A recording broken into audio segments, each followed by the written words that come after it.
The royal family is bracing for the unimaginable. Prince Harry's body is shutting down, and the world may be about to lose him forever. It was just past midnight in Montecito when the silence of the Sussex estate was shattered by an urgent call from inside the mansion. Moments later, sirens pierced the stillness, echoing across the hills as emergency responders rushed toward a home shrouded in luxury, but now engulfed in quiet panic. Inside, Prince Harry, the Duke of Sussex, lay motionless, barely breathing. His skin pale, his hands cold, his pulse fading. What had once been whispers of declining health had now erupted into full-blown crisis. Before we continue, please hit the like button, subscribe to the channel, and turn on the notification bell for updates. Across the ocean, the royal family awoke to the worst news imaginable. Not a scandal, not a media ambush, but something far more permanent, far more devastating. They were losing Harry. This wasn't just a health scare. According to a royal medical source, the prince had been quietly battling an aggressive, stage 4 autoimmune disease, one that had gone undetected for months, if not years.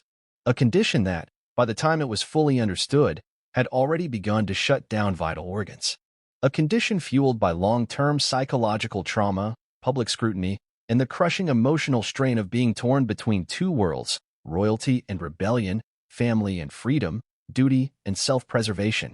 Doctors believe the damage may be irreversible. Within hours, a private plane was being prepped for Princess and King Charles canceled a week's worth of engagements. Prince William, usually guarded and composed, was visibly shaken during a public appearance, his jaw clenched as aides whispered in his ear. The palace had yet to release a statement. But inside those gilded halls, one thing was clear: the royal family was preparing to say goodbye. This video will take you deep into the events that have left a kingdom in mourning and a family on the brink.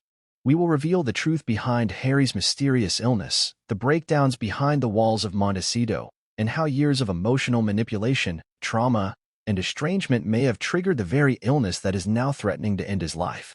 What really happened inside the Sussex household? Why is Meghan reportedly inconsolable, yet pointing fingers at the palace? And how did a once vibrant prince, born second in line to the throne, become a man now battling for every breath? As we unfold this heartbreaking story, we will revisit the critical moments that led to this tragic climax. From Harry's withdrawal from royal duties to the friction-filled interviews, and from the mental health confessions to now, a full-body breakdown, this is not just a personal tragedy. It's a national reckoning. But let's start where this chapter truly begins. Not with an ambulance in Montecito, but with a secret diagnosis and a failed attempt to hide it.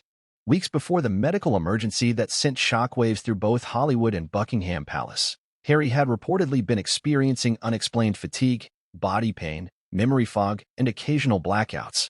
Meghan, according to sources close to the couple, believed it was the result of overwork and emotional burnout. After all, they'd been juggling public engagements, a docuseries, a podcast deal, lawsuits, and a crumbling relationship with the royal family. But something more sinister was at play. During a private medical consultation in Los Angeles, doctors delivered a sobering truth: Prince Harry's immune system was attacking his own organs.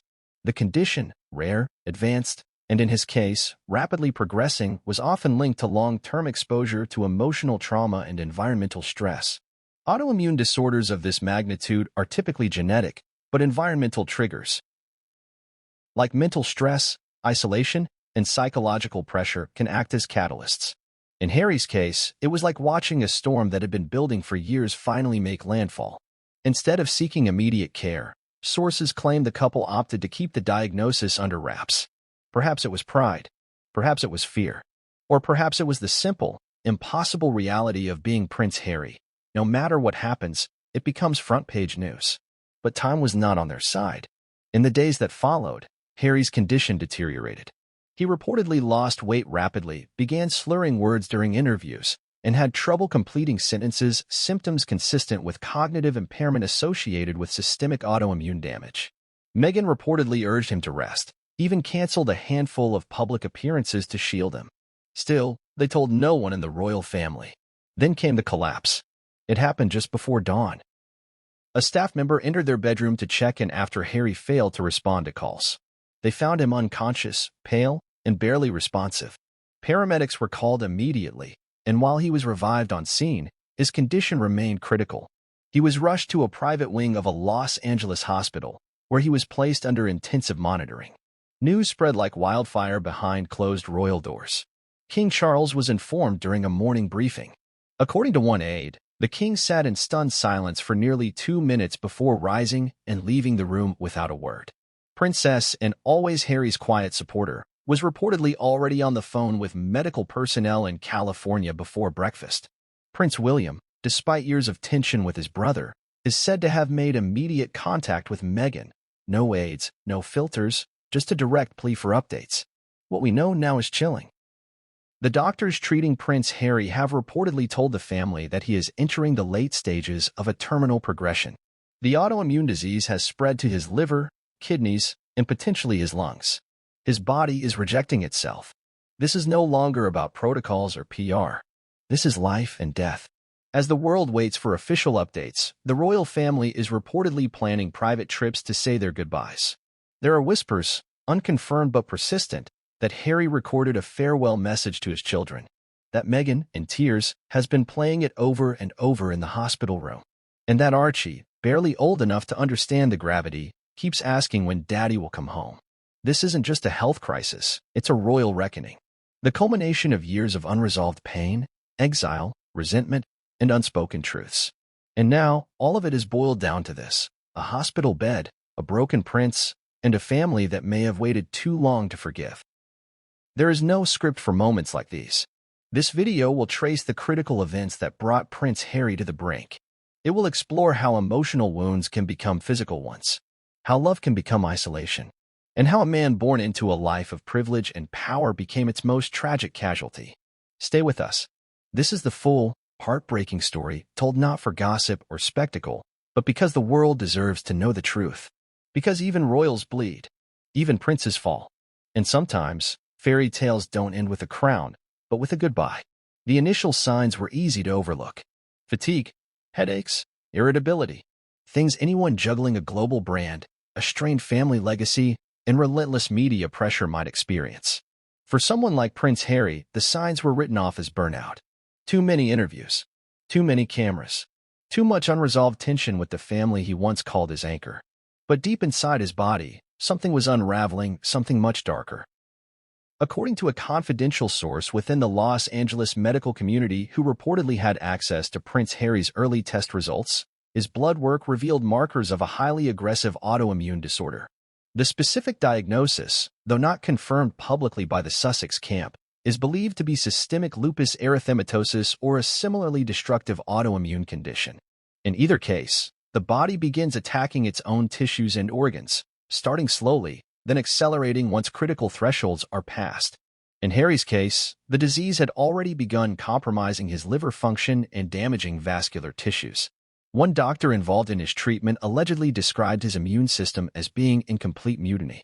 Every test result showed increased inflammation, decreasing organ resilience, and alarming levels of autoimmune activity. The immune cells were no longer defending the body, they were dismantling it.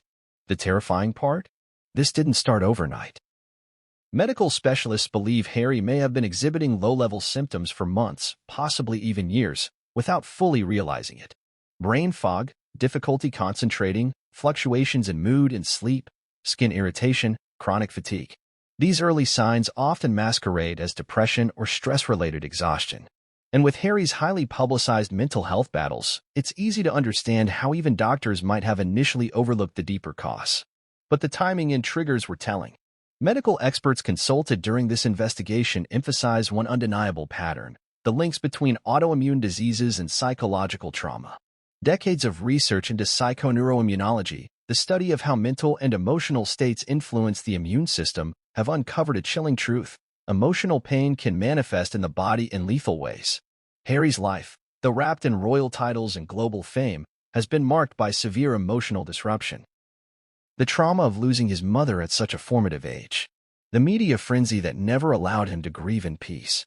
The years of internal conflict between royal duty and personal autonomy. And more recently, the fallout from leaving the royal institution, an exodus that fractured his family ties, polarized the British public, and placed him and Meghan under an even harsher global spotlight. In particular, the emotional toll of ongoing public judgment and private family estrangement is cited by medical insiders as a likely aggravator of his condition. One researcher in neuroimmunology stated bluntly, long-term exposure to psychological stress can trigger or accelerate autoimmune failure. The body interprets prolonged emotional conflict as danger and eventually begins attacking itself. Sources close to Harry say he was reluctant to accept the gravity of his condition at first.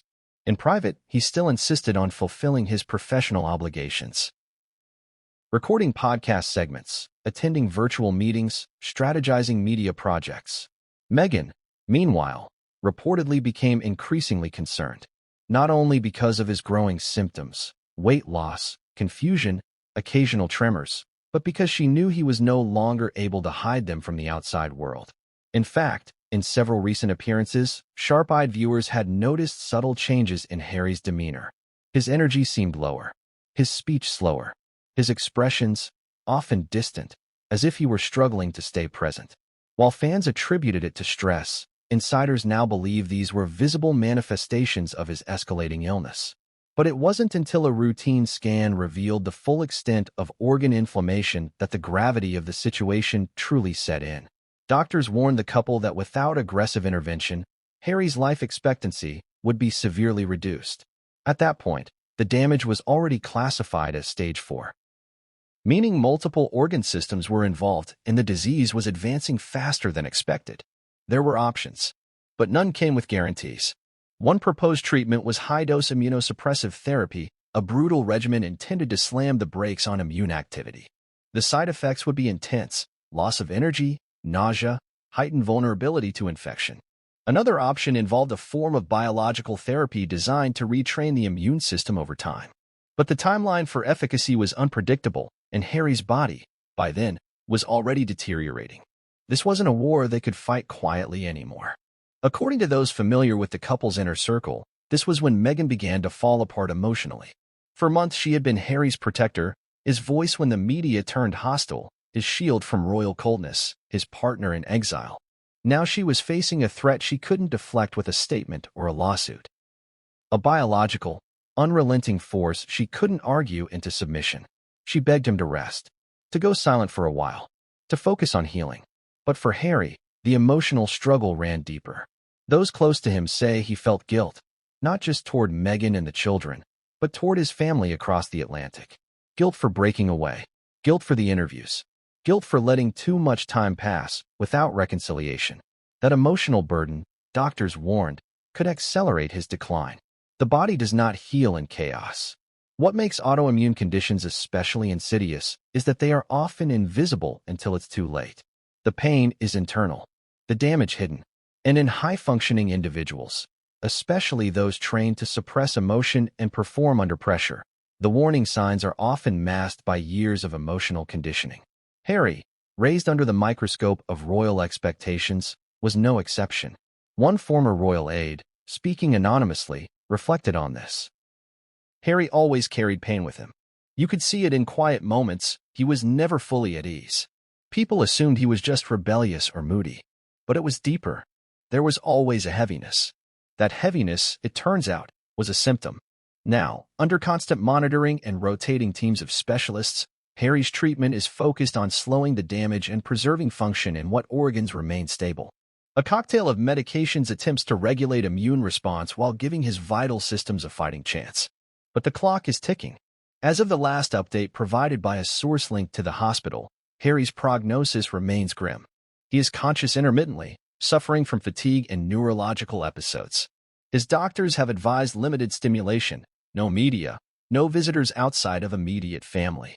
Meghan has reportedly been by his side day and night, reading to him, holding his hand, even singing to him when his breathing becomes labored.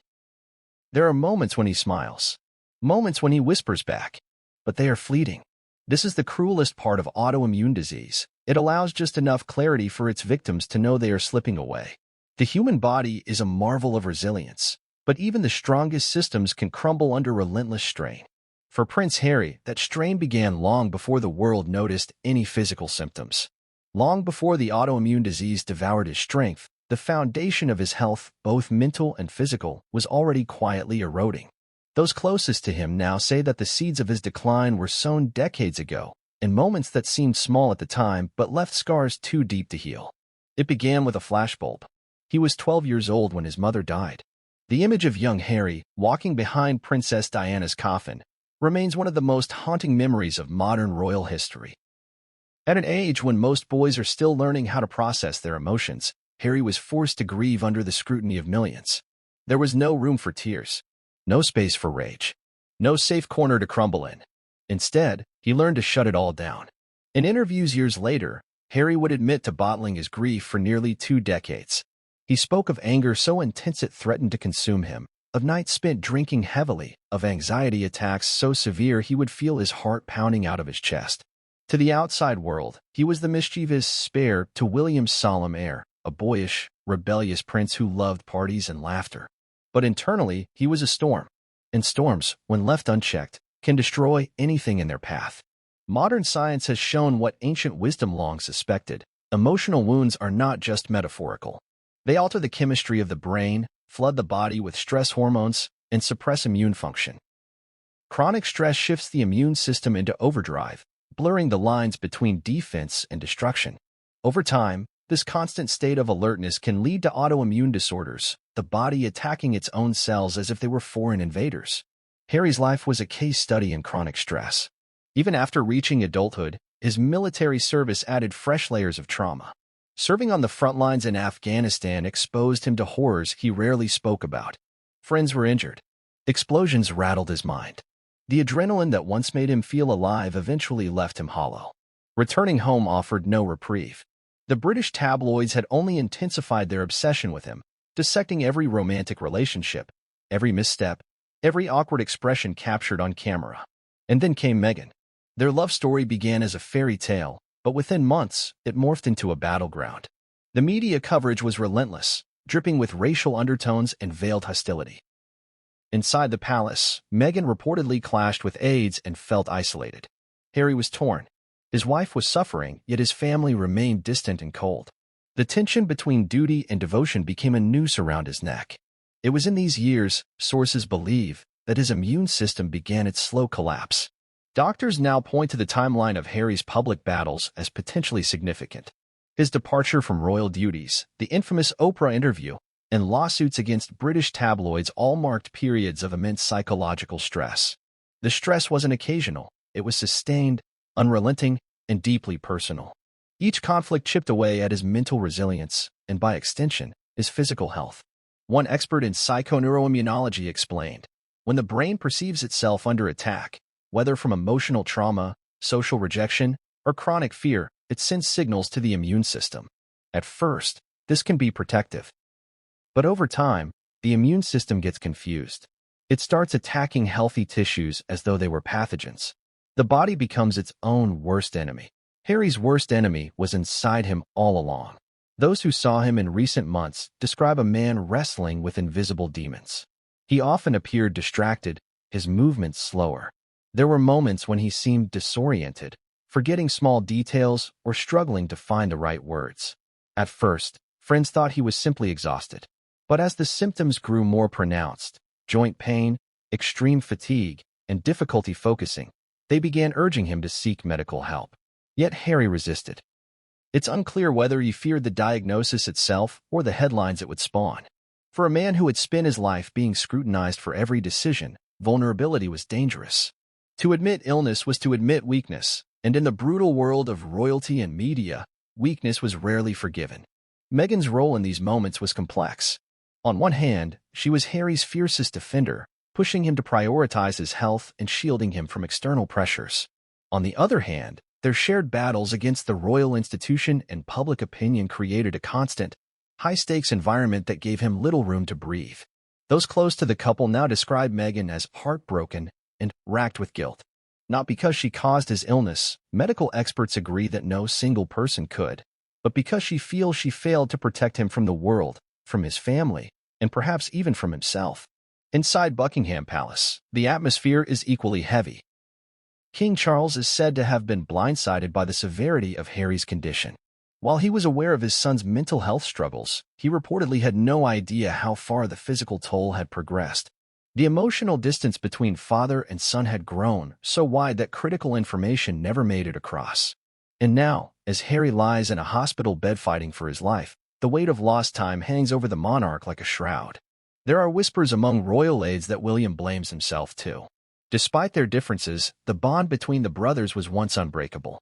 In private moments, William is said to have expressed regret for not pushing harder to reconnect sooner, for letting pride and duty override the need to heal old wounds.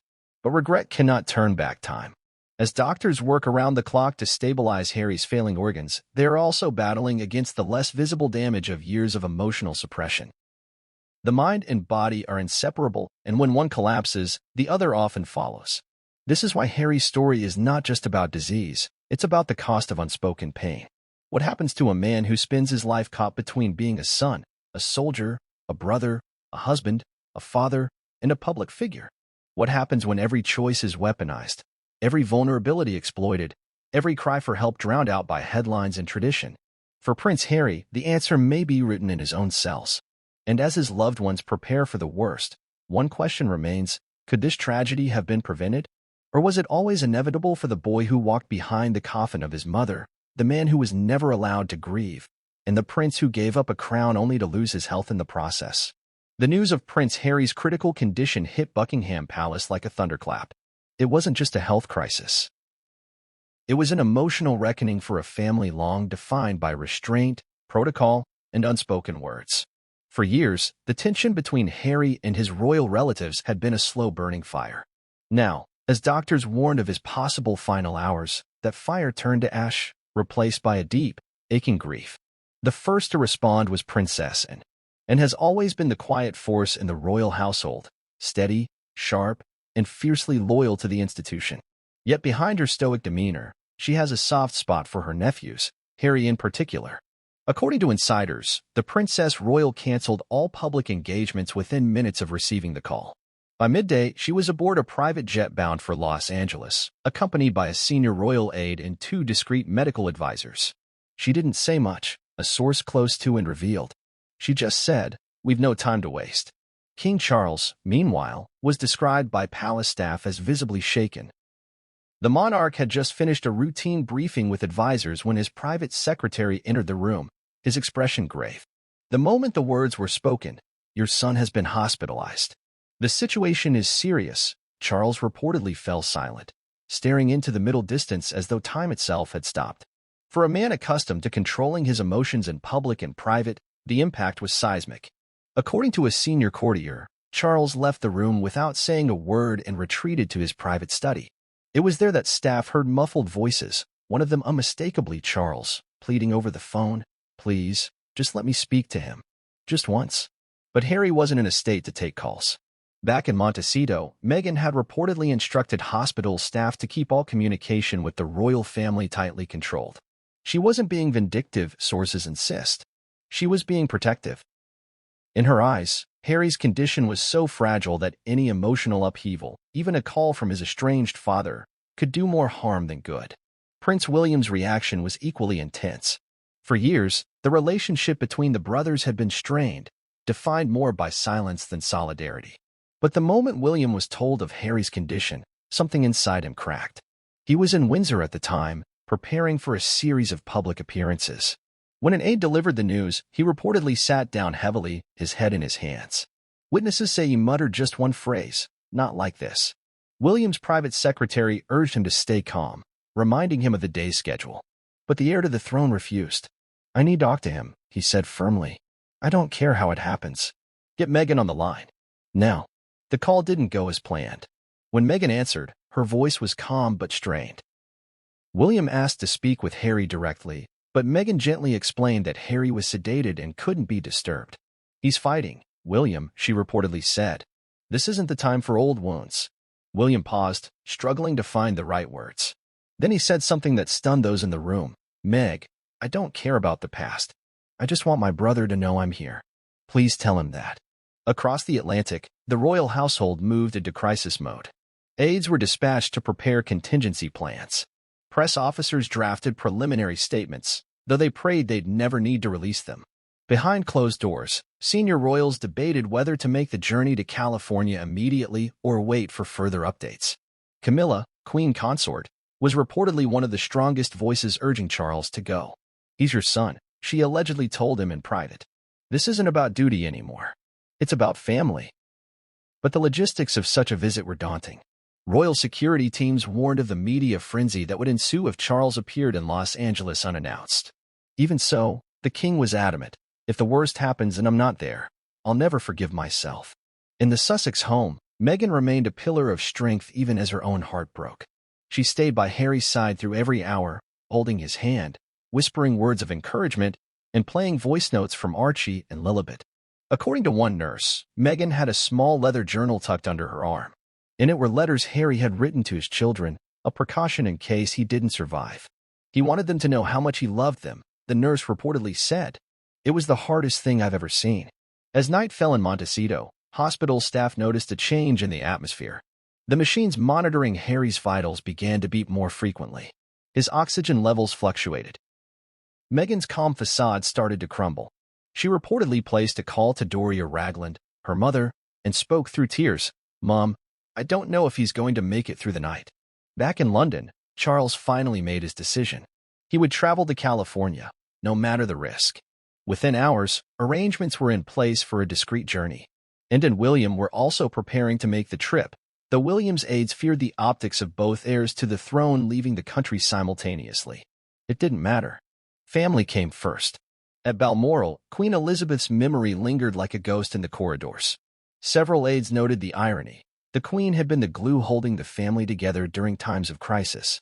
Now, in her absence, the family was falling apart just as they needed each other most. As the hours ticked by, the weight of unresolved words hung heavy over them all. Charles hadn't spoken to Harry in months. William hadn't seen him in person since the Queen's funeral. And Meghan, long viewed by the royals as an outsider, was now the only one keeping Harry tethered to life. By dawn, as the sun rose over the California coast, Harry's condition remained critical but stable. Doctors warned that the next 48 hours would determine everything. Either the treatment would begin to take effect, or his body would continue its downward spiral.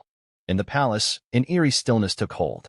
It was as if time itself had frozen, waiting for a resolution that no one could guarantee. And in that stillness, one question echoed in the minds of every royal.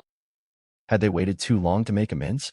Harry's battle was no longer just his own. It had become a battle for the soul of the monarchy, for the bonds of blood and love that should have outweighed duty all along. Inside the cold, sterile walls of Harry's hospital room, the air felt heavier with each passing hour. Machines hummed in steady rhythms, punctuated by the occasional sharp beep as nurses adjusted 4 drips or readjusted the oxygen mask over Harry's face. Meghan sat motionless in a chair beside him, her fingers tightly wrapped around his hand, as if willing her warmth into him could keep him tethered to life. For days, she hadn't left his side. Staff described her as a woman locked in an endless cycle of hope and despair. She would whisper encouragement into Harry's ear, praying he could hear her through the haze of sedation. "You're strong, my love," she said over and over. "Come back to us. The kids need you. I need you." Then, moments later, when she thought no one was watching, she would bury her face in her hands, her shoulders shaking as silent sobs racked her body. Meghan Markle, who had stared down the glare of global media and stood defiant against centuries of royal tradition, was now breaking apart in private. "She hasn't slept properly in days," said one nurse, who spoke under the condition of anonymity. "You can tell she's holding herself together for him, but it's taking everything out of her." Even before Harry was rushed to the hospital, Meghan had sensed something was deeply wrong. In the weeks leading up to his collapse, she reportedly urged him to seek more aggressive medical intervention, but Harry resisted. He didn't want to appear fragile. He didn't want his condition to leak to the press. And he didn't want to admit, to himself or anyone else, that the boy who once rode horseback across Windsor Fields was now a man whose own body had betrayed him. That resistance haunted Meghan. Sources close to her said she began blaming herself for not doing more, for not insisting harder, for not dragging him to a hospital sooner. She keeps saying, "I should have seen this coming. I should have protected him," one family friend revealed. She's carrying this guilt like a weight around her neck. But her pain didn't stop there. As word of Harry's condition spread to Buckingham Palace and beyond, Meghan found herself caught in a storm of emotions. There was grief for her husband, fear for their future, but also anger, deep, burning anger at the institution she believes contributed to Harry's decline. She's furious, said an insider familiar with Meghan's mindset. In her eyes, the pressure and hostility from the palace, the lack of emotional support, all of it pushed Harry to this point. She doesn't forgive easily, and right now, she sees them as part of the reason he's lying in that hospital bed. That anger came to a head in a private exchange with one of Harry's doctors. The medical team had suggested allowing certain members of the royal family to visit Harry in the intensive care unit. Charles, William, even, and Meghan reportedly refused. They had their chance, she allegedly said. They had years to show him love and compassion. Now it's too late. The refusal caused tension between Meghan and hospital administrators, who argued that Harry's emotional well-being could benefit from seeing his family. But Meghan stood firm. My priority is his health, not their guilt, she told one senior doctor. Behind the strength, however, Meghan was unraveling. In quieter moments, she clung to Harry's hand and spoke softly about their children. Archie keeps asking for you, she whispered. He wants to know when Daddy's coming home. And Lily, oh Harry, she's so beautiful. She's just started saying your name. Tears would slip down her cheeks as she imagined life without him, a future where their children grew up with only stories and photographs of the father who loved them so fiercely. There were times when Meghan would step into the hallway outside Harry's room, her composure crumbling the moment she was out of sight. Nurses and hospital staff often found her leaning against the wall, staring blankly into space, whispering prayers under her breath. She refused offers of food, eating only when persuaded by her mother, Doria Ragland, who had flown in to support her daughter. Doria's presence was a rare source of comfort. She encouraged Meghan to rest, to eat, to take even a few minutes for herself. But Meghan couldn't bring herself to leave Harry's side for long. If I leave the room, she reportedly said, what if he's gone when I come back? The emotional toll was taking a visible physical toll on Meghan. Witnesses described her as pale, her eyes rimmed with dark circles, her voice hoarse from hours of quiet crying. Still, she kept her focus on Harry, reading to him from his favorite books, playing voice recordings of Archie and Lilibet, and occasionally singing the lullabies they used to hum together for their children. But in her heart, Meghan feared the worst. On the third night of Harry's hospitalization, his condition deteriorated sharply. His oxygen saturation plummeted. His pulse grew erratic. Alarms blared as nurses and doctors rushed into the room. Meghan was ushered out into the hallway as medical staff worked frantically to stabilize him.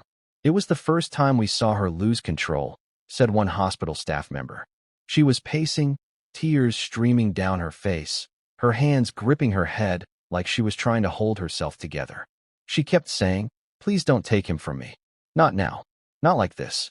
After what felt like an eternity, a doctor emerged and told Meghan they had stabilized Harry, but only temporarily.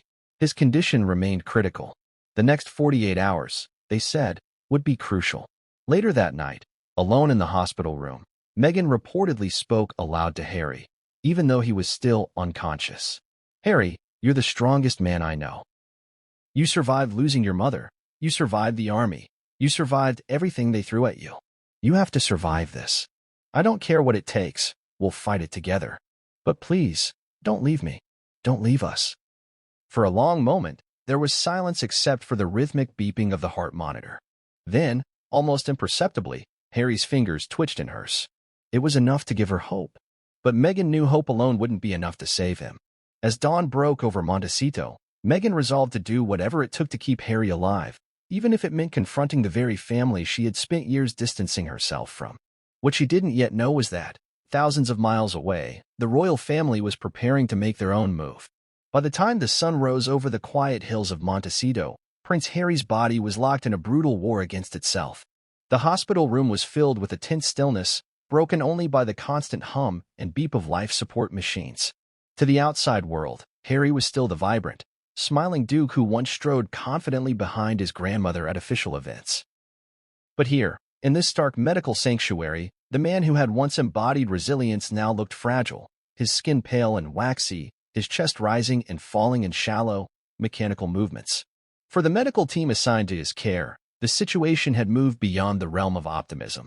They were no longer fighting for a full recovery. They were fighting for time. His body is rejecting everything, murmured one doctor to another as they reviewed his latest test results. The aggressive autoimmune disorder had progressed faster than any of them expected. His liver was severely compromised. His kidneys were struggling to filter toxins. And most ominously, there were early signs of pulmonary failure, fluid beginning to collect in his lungs, threatening his ability to breathe without mechanical assistance. The medical team tried every available protocol. High-dose steroids were pumped into his system to suppress the immune response. Immunosuppressants flooded his bloodstream in an attempt to halt the cellular destruction. Biologic therapies, experimental and risky, were administered in the hope of coaxing his immune system back into balance.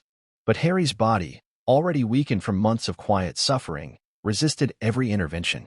"This is what autoimmune collapse looks like," one specialist explained quietly to Meghan in the hallway outside Harry's room.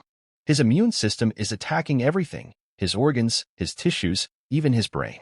It's as if his body doesn't recognize itself anymore." Meghan, her face pale but her jaw set in determination, refused to let despair take root. "You can't give up on him," she said fiercely. "He's not just another patient. He's my husband. He's their father. He's still in there. You have to fight as hard as he would for anyone else." But inside the room, Harry's condition spoke volumes. He drifted in and out of shallow consciousness. When his eyes did flicker open, they seemed distant, as if he were caught between worlds. Once, Meghan swore she felt the faintest pressure from his fingers as she held his hand. "Harry, it's me," she whispered, her voice breaking. "I'm here. The children are waiting for you. You promised Archie you'd teach him to ride a bike. You promised Lily you'd dance with her on her wedding day. Don't let those promises go." A tear rolled down Harry's cheek. But then his eyes fluttered shut again, his body retreating into a deep, protective sleep as the machines continued their relentless work to keep him alive. The doctors warned Meghan that they were approaching the limits of what medicine could do. If Harry's organs didn't begin to stabilize within 24 hours, there would be little left to fight for. Outside the hospital walls, the world began to stir with rumors. News outlets across the globe were picking up whispers from palace insiders. Headlines screamed, "Prince Harry gravely ill in California hospital." Paparazzi began gathering near the hospital's private entrance, cameras trained on every blacked-out SUV that arrived or departed. In the UK, royal watchers held their breath as Buckingham Palace remained silent. There was no official statement, no reassurance, only whispers of crisis meetings and tense phone calls across the Atlantic. Inside the palace, the mood was one of grim resolve. King Charles had been briefed on Harry's deteriorating condition throughout the night.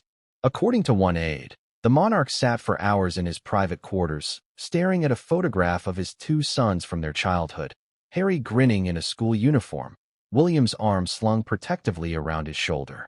"He looks so small there," Charles reportedly said softly. "I was supposed to protect him. We all were." By mid-morning, Charles authorized plans to travel to California. Security teams scrambled to organize the logistics of a journey that had to be made discreetly, yet swiftly. "He will not die without his father seeing him," Charles reportedly told aides. Meanwhile, Prince William was also making arrangements. Despite years of bitterness and silence between him and Harry, William had reached out to Meghan again earlier in the day. This time, he didn't ask to speak to Harry directly. He simply asked if he could come. "We've both made mistakes," he reportedly told her over the phone. "But none of that matters now. He's my brother. Please, Meghan, don't shut me out." Meghan hesitated. Her instincts screamed to protect Harry from further emotional turmoil. But even she couldn't deny that seeing his family, his blood, might give him strength. After a long pause, she agreed. "If he wakes up, you can come," she said. But only then. In the hospital, the hours dragged on. Doctors adjusted Harry's medications, tweaking dosages in a desperate bid to spark even the faintest sign of improvement. Nurses monitored his vitals with hawk-like vigilance, watching for any indication that his organs were stabilizing. And then, as evening fell, there was a flicker. Harry's oxygen levels, which had been dropping dangerously, began to climb, just slightly, but enough for the monitors to stop blaring their shrill alarms. His pulse steadied. His breathing, though still assisted by a machine, grew less labored. "It's not a recovery," the lead physician cautioned Meghan. "But it's a window. A small one." Meghan clung to that sliver of hope like a lifeline. She reached for her phone and called Doria, her mother, whispering, "Mom, I think he's fighting. He's still in there." That night, Meghan stayed awake at Harry's bedside, watching the rhythmic rise and fall of his chest. She barely noticed when the first light of dawn crept through the blinds. All she could see was Harry. All she could think was, "Stay with me. Just stay." The doctors didn't know what had sparked the slight improvement. It could have been the new medication protocol. It could have been sheer luck. Or, as Meghan believed with all her heart, it could have been Harry's stubborn spirit refusing to let go. But they also warned her that the window could close at any moment. For now, Prince Harry's body was still failing. But for the first time in days, there was a reason, however fragile, to believe he might survive the night. As news of Prince Harry's health crisis broke across the world, the reaction was immediate and overwhelming. From Montecito to London, Sydney to Nairobi, millions of people held their breath as they scrolled through updates on their phones, hoping for good news but fearing the worst.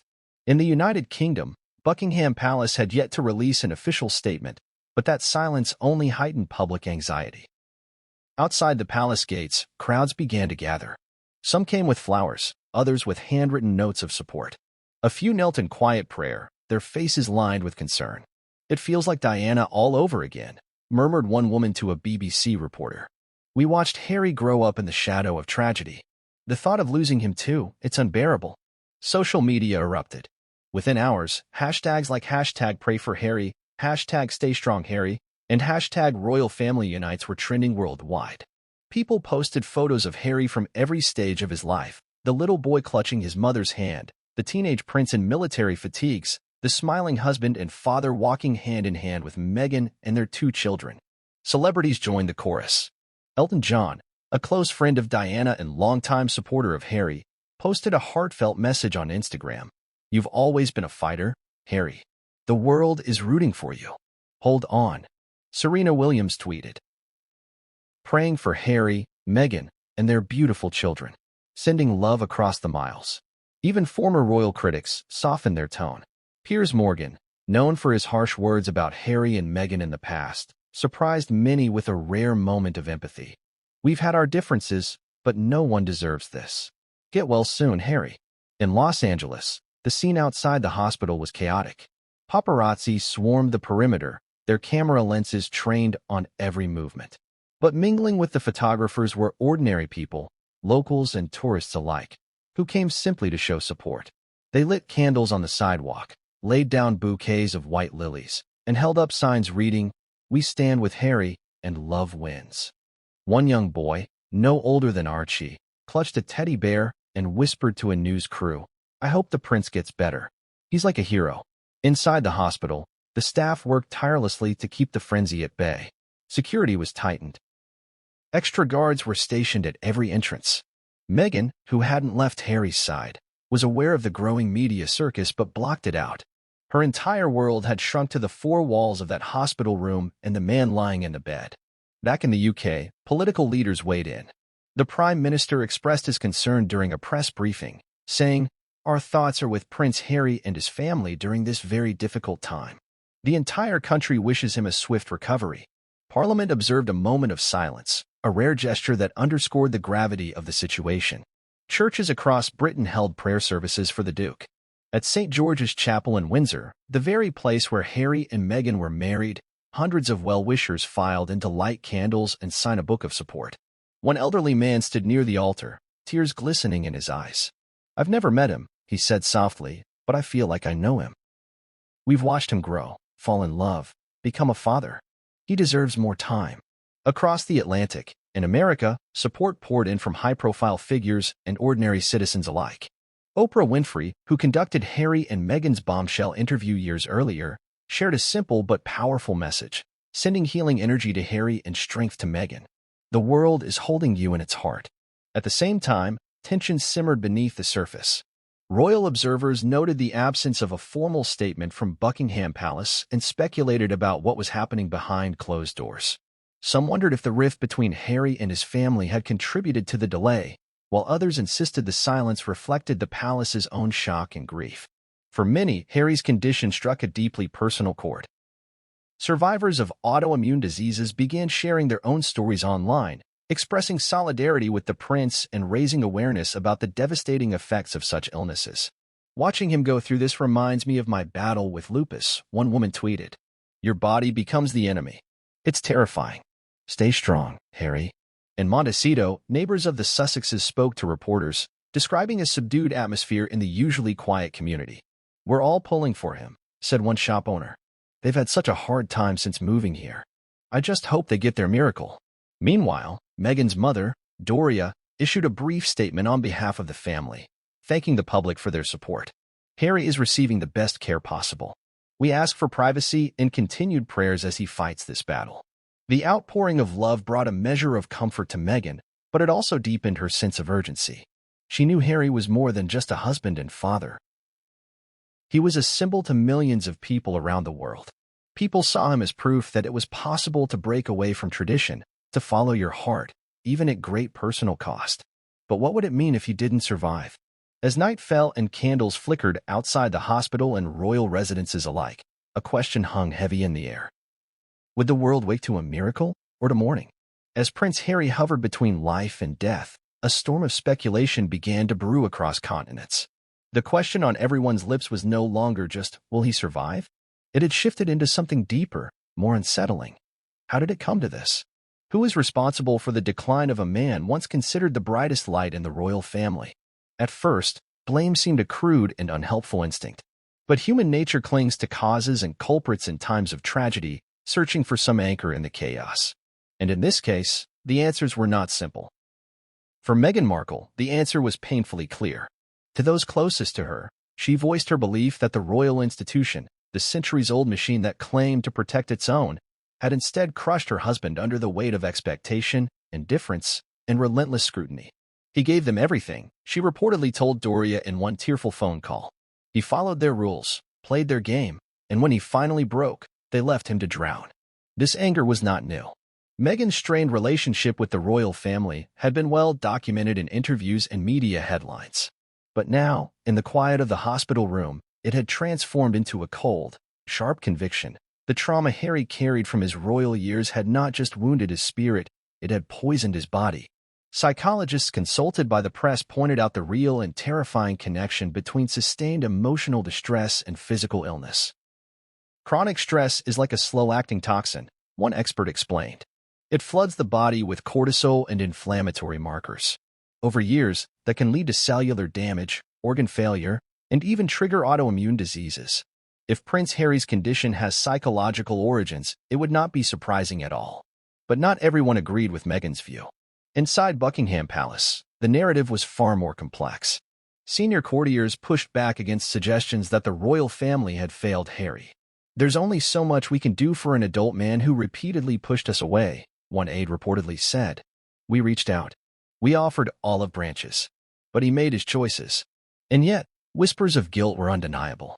King Charles was said to be particularly tormented by the possibility that his strained relationship with Harry had played a role in his son's decline. A source close to the monarch revealed a haunting comment Charles made in private. "I wonder if I had handled things differently, would we be here now?" Prince William's struggle was even more pronounced. The brothers, once inseparable, had drifted into cold silence over the past few years. Now, as Harry fought for his life thousands of miles away, William confided in an aide, "We let too much time pass. I thought there would always be more time." The media, too, found itself in the crosshairs.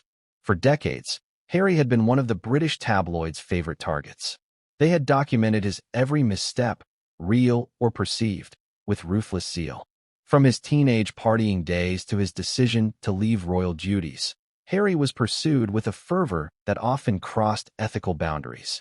Now, columnists and commentators began to ask uncomfortable questions. Had the constant harassment contributed to Harry's breakdown? Had the culture of intrusion and judgment pushed a vulnerable man past his breaking point? "Everyone shares a piece of the blame," one editorial argued. The palace for its coldness, the press for its cruelty, and perhaps even we, the public, for our voyeuristic obsession with his life. Even within Harry and Meghan's circle, there were quiet debates about her own role in the unfolding tragedy. Some friends wondered whether the couple's whirlwind exit from royal life and subsequent high-profile projects, interviews, Netflix specials, lawsuits, had kept Harry under a level of stress that he was ill-equipped to manage. One former aide put it bluntly, he needed rest, not reinvention. He needed time to heal, but instead, they kept moving from one battle to the next. But those closest to Meghan fiercely defended her. She has been his lifeline, a friend insisted. She pulled him out of that toxic environment, gave him love, gave him a family. Whatever you think of her, she saved him more times than anyone will ever know. As the debate raged in homes, newspapers, and social media feeds, one truth became increasingly apparent. The question of blame was not a simple equation. Harry's suffering was the product of a lifetime of pressures. Royal duty, media intrusion, personal trauma, and the universal weight of being human in a world that demanded perfection. But in the quiet of his hospital room, surrounded by humming machines and the steady presence of Meghan, those questions didn't matter. What mattered was survival. And yet, even as Meghan whispered words of encouragement into his ear, the unspoken fears lingered in her mind. Would the world remember Harry as the prince who broke free, or as the man broken by the forces he tried to escape? In Buckingham Palace, in Montecito, and across the globe, millions waited for an answer none of them could control. The hospital room was silent except for the faint mechanical sounds of Harry's life support equipment. The rhythmic hiss of oxygen, the soft beeping of monitors, the occasional shuffle of nurses checking his vitals. These were the sounds that now defined his existence. Meghan sat rigid in her chair, her hands clasping Harry's, unwilling to let go even for a moment. For hours, she had been replaying memories in her mind. His laugh, the way he would cradle their children, his fierce devotion to protecting her from the world. But most haunting were the words he had whispered to her weeks earlier, when the illness had begun to take its toll. If anything happens to me, promise you'll tell the kids how much I love them. Promise me you won't let them forget. At the time, Meghan had brushed it off. She refused to let her mind wander into such dark territory. But now, with Harry's body weakened and doctors warning her to prepare for the worst, those words pressed on her chest like a weight she couldn't shake. And then, there was the journal. It was a small, leather-bound notebook she had discovered in his desk drawer shortly after he was admitted to the hospital. Inside were handwritten letters, one for Archie, one for Lilibet, and several more addressed to people Harry had loved and lost. Some were unfinished, their ink smudged as if he had been overcome while writing. Others were pristine, his familiar looping script filling page after page. Archie, one began, "You are the best parts of me. If I don't make it to see you grow into the man I know you'll become, please forgive me. I never wanted to leave. But know this, my love for you will never end. You've made me proud every single day, even when you were too young to realize it." Another letter, this one for Lilibet, was even more heartbreaking in its tenderness. "My darling girl, I wish I could walk you down the aisle one day, hold your hand as you step into the world with the same bravery your mother has shown. You carry the light of two grandmothers in you. Never let anyone dim it." There was one more letter that Meghan couldn't bring herself to read aloud, even in the privacy of the hospital room. It was addressed simply, "To my family." She had no doubt who it was for. In her heart, Meghan knew Harry had been wrestling with the distance between himself and the royal family. He may have been hurt, devastated, even, by their treatment over the years, but he still loved them. That love, unspoken and unresolved, seemed to hang over him like a shadow. And so, as she sat beside him, Meghan debated what to do next. Should she call Charles and William? Should she give them the chance to say their goodbyes, even after everything? As if on cue, her phone buzzed on the table beside her. It was a message from William. "Meghan, I don't want to intrude, but if there's still time, please let me see him." She stared at the screen for what felt like hours. Her first instinct was to say no, to protect Harry from any more pain. But then she looked at his face, pale, peaceful, as though caught between this world and the next, and remembered the unfinished letter in her lap. Maybe this was what Harry would have wanted. She typed back a single word, "Come." Across the Atlantic, William and Charles were already preparing to board a private flight. Their aides scrambled to arrange security and coordinate with the hospital in California. For years, so much had been left unsaid between father and son, between brother and brother. Now, as the clock ticked, the weight of that silence grew unbearable. Meanwhile, Meghan kept vigil by Harry's side. She opened her phone and played a voice message from Archie, recorded earlier that day. "Hi, Daddy," the boy's small voice chirped. "I love you. Get better so we can play football." "Okay." A single tear slipped down Harry's cheek. His fingers twitched weakly in Meghan's hand. "Did you hear that, Harry?" Meghan whispered. "They're waiting for you. We all are. Don't leave yet." She didn't know if he could hear her, but she spoke anyway. "Your father and brother are coming. They want to see you. I think. I think they finally understand now. For a long moment, the room was quiet again. And then, Harry's eyelids fluttered. It wasn't much, barely a movement, but Meghan saw it. She felt his grip tighten ever so slightly around her fingers. Doctors rushed in as alarms briefly sounded, but they soon stabilized him again. It's a good sign, one of them told Meghan softly. He's still fighting. In the hallway, Meghan opened the letter Harry had written to his family. She began reading the first lines, her voice trembling. To my father and brother. If you're reading this, it means we never got to make things right in person. I hope you can forgive me for walking away. I wasn't trying to hurt you. I was trying to save myself. And I hope, wherever I am, you'll believe me when I say I loved you both until the end. Meghan closed the journal, pressing it to her chest as tears streamed down her face. Please hold on a little longer, Harry, she whispered. They're coming. As the hours crawled by and the machines continued their relentless rhythm, a chilling question began to seep into conversations behind closed doors, first whispered by royal aides, then openly voiced by strategists, commentators, and even some within Harry's inner circle. What happens if Harry doesn't make it? It was a question no one wanted to answer, but one they could no longer avoid. Inside Buckingham Palace, the mood was somber and tense. Aides were quietly dusting off protocols for a scenario they had never expected to face, not for decades, perhaps not in their lifetimes. Harry, though no longer a working royal, was still the king's son. His passing would send shockwaves across the world, and preparations had to be made. A confidential document circulated amongst senior palace staff outlined potential responses. If Harry's condition worsened and he succumbed to his illness, the palace would issue an immediate statement expressing profound sorrow and calling for privacy for his wife and children. Flags would be lowered to half-mast. A memorial service would be arranged in the UK, though delicate negotiations would have to take place with Meghan to determine the nature of any transatlantic tributes. But beyond the official protocols loomed bigger, more emotional questions. What would this mean for the royal family's already fractured relationships? Would Harry's death bring healing or deepen the divides that had plagued them for years? Prince William was said to be particularly tormented by this thought. In private, he confided to an aide, "If he goes now, there's no way to fix it. The last thing he'll remember of me is our silence." How do I live with that? King Charles, too, was facing the weight of a lifetime of unspoken words. His relationship with Harry had always been complicated, marked by moments of deep affection and painful misunderstandings. As his jet raced toward California, the king reportedly sat in quiet reflection, staring out the window at the endless darkness. "He was always my wild one," Charles said softly to Camilla, who sat beside him. "But he was mine, and I never told him that enough." Meanwhile, legal experts began discussing the implications of Harry's potential passing. As a prince of the United Kingdom and the Duke of Sussex, Harry held titles and responsibilities that would immediately fall into question. Though he had stepped back from royal duties, his children, Archie and Lilibet, remained in the line of succession. If Harry were to die, would the family embrace his children as part of the monarchy's future? Or would they remain on the periphery, as their parents had chosen to be? Some insiders suggested that Harry's death might prompt Charles to offer titles to Archie and Lilibet as a gesture of reconciliation.